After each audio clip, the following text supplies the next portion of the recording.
Week 10 is complete, and we have the New England Patriots versus the Chargers. There we see a quick little pass there, and Michael Crabtree runs it into the end zone. Patriots defeat the Chargers 35-21.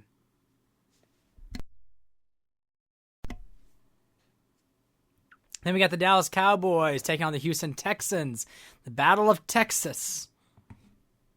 Here we go. We've got Michael Vick and the Houston Texans coming away with a victory, 31-10. Surprising victory here, considering the Texans only had one victory this entire season.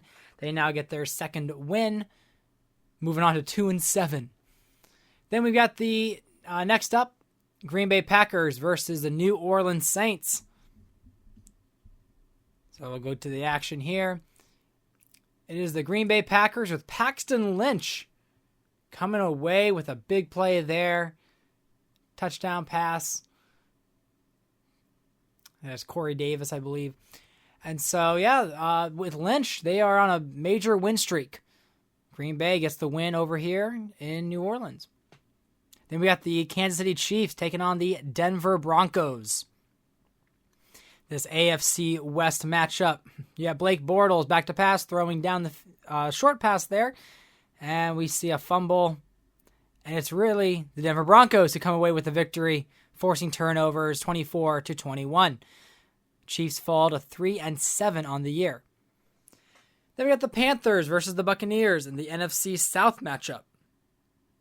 Here we go. We have Joe Flacco and the Carolina Panthers coming away with the victory, 30-17. Flacco over Cousins, 252 yards, 2 touchdowns. Cousins 200 yards and 2 touchdowns. 7-3 Panthers. They're one of the top teams in the NFC this season. I think they're behind the Lions. Then we got the Giants and the Colts, both with 5 wins. The Giants with an extra loss. And here we go. We see Mark Sanchez coming through for the Giants here. 30-28, tight game, and it's a loss for the Colts. So Drew Brees falls with 338 yards and 4 touchdowns. This was a previous back-to-back Super Bowl matchup where Peyton Manning and the Colts defeated Matt Schaub in 2 years straight. It was an interesting part of my league history. Then we got the Steelers versus the Ravens. Contentious AFC North battle. And there we see Jared Cook getting the touchdown pass there by Ben Roethlisberger. 35-13. Steelers moving on to 6-4. Ravens fall to 6-3. So as we are looking at some of the other games that took place in this Week 10, we got the Detroit Lions defeating the Buffalo Bills. The Lions moved to 8-2. I believe it was a 2-point conversion there that they attempted and they failed. So Buffalo almost found a way to win, but unfortunately fell short. Then we saw Pittsburgh. We saw this one. We saw that one. Did we see the Patriots? I thought you did. Yeah, I think we did see the Patriots. But 35-21 there for the Patriots over the Chargers.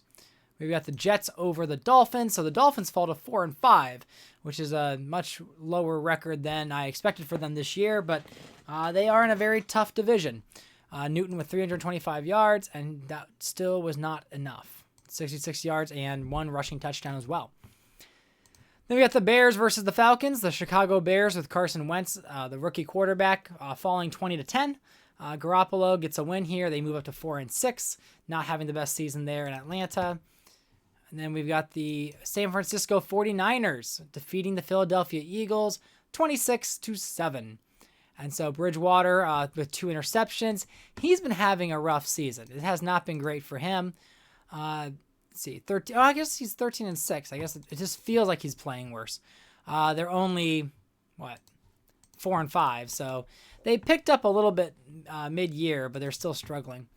Then we've got, we saw the Battle of Texas. Then we got the NFC West matchup. The Cardinals surprisingly defeat the Los Angeles Rams 28-20. 4 touchdown passes there by Andy Dalton. Very much needed for their season as they move on to 3 wins. Then we have the battle for Ohio with the Cleveland Browns versus the Bengals. Here we have Terrell Pryor and the Browns falling 24-16 to their rival. Modest game for both of them, about 160 yards, touchdown, interception. But the Bengals move to 6-3. Browns are 2-7. Then we've got the Chiefs falling to the Broncos. We saw the highlights for that game. And then we have the Vegas Raiders falling 0-9, 27-21. It's kind of humorous because Hugh Jackson is the coach of the Raiders, and this was the year when he coached Cleveland 1-15. And then the year after that, he was 0-16. So we'll see if the Raiders are able to pull it together. They do have Matt Ryan, and I would expect more from this team. But it's the 5-5 Seahawks now and the 0-9 Raiders. We see the Commanders, Jags, Titans, and Vikings are... Sorry, let me go ahead and get back to where we were. There we go. Vikings are on their bye week. So some news here. We got Big Ben getting the Offensive Player of the Week for passing touchdowns against the rival. Top performers. We see a lot of Andy Dalton, Bell, Kevin White getting 176 yards in that Colts victory over the Colts. Rookies, Paxton Lynch is doing fantastic in his rookie debut. He's won, I think he's undefeated technically. Since he started playing, he's been pretty lights out. From 6, 8, 9, 10. I think that's 4 straight wins for the Packers, I believe. Then we got Braxton Miller, the dual threat. I love it where he's kind of taking on the Taysom Hill role, and he's doing it with absolute authority. But again, they lost, but he's still been playing well. Ezekiel Elliott getting 59 yards and a touchdown. So there's some surprises and some disappointments.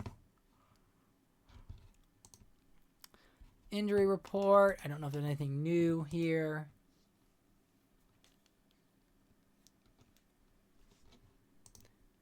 And then I did some contract extensions. Some of the more top players getting their contracts renewed. So we look at the standings. So we've got the Patriots 7-3, Jets 6-3. We've got the Buffalo Bills 5-4, and Dolphins 4-5. So just one game apart for each of these AFC East contenders there.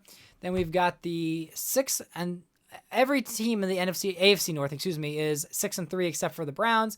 Steelers are 6-4, that extra loss, but they're on a 5-game win streak. Browns on a 6-game losing streak. Then you've got the AFC South. You got Indianapolis Colts 5-4, Titans 3-6, Jags and Texans 2-7. Denver Broncos 5-5, leading the division because of we got the Chargers falling to the Patriots, so 4-6 for them. Otherwise, they would be 5-5. Then you got the Kansas City Chiefs 3-7, the winless Raiders.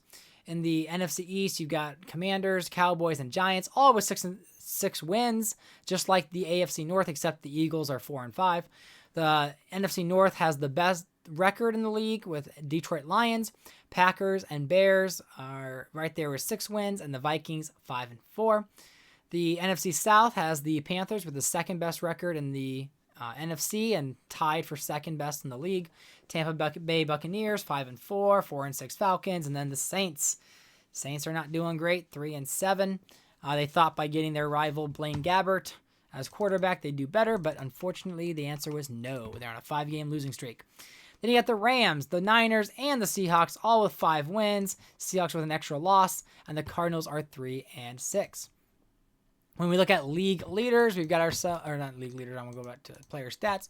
There you go. So it's Breeze, Brady, Newton, Roethlisberger, and Rodgers leading the league there in passing yards.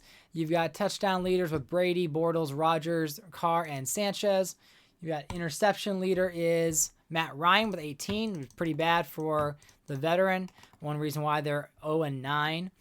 Dalton, Bortles, Gilbert, and Garoppolo all there with 12. Then you got rushing leaders. You got Kevin Smith from the Saints, followed by Jay Ajayi, Bradshaw, Richardson, and Ryan Matthews, all with 800 and above.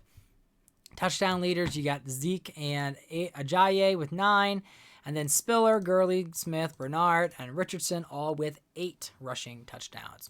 Receiving leaders, we've got ourselves T.Y. Hilton, Odell Beckham Jr., Julio Jones, Tyreek Hill, Calvin Johnson Jr., and then Deshaun Jackson. So imagine if that was one receiver, but they have 2 upper 90 overall receivers, so that's just great for them.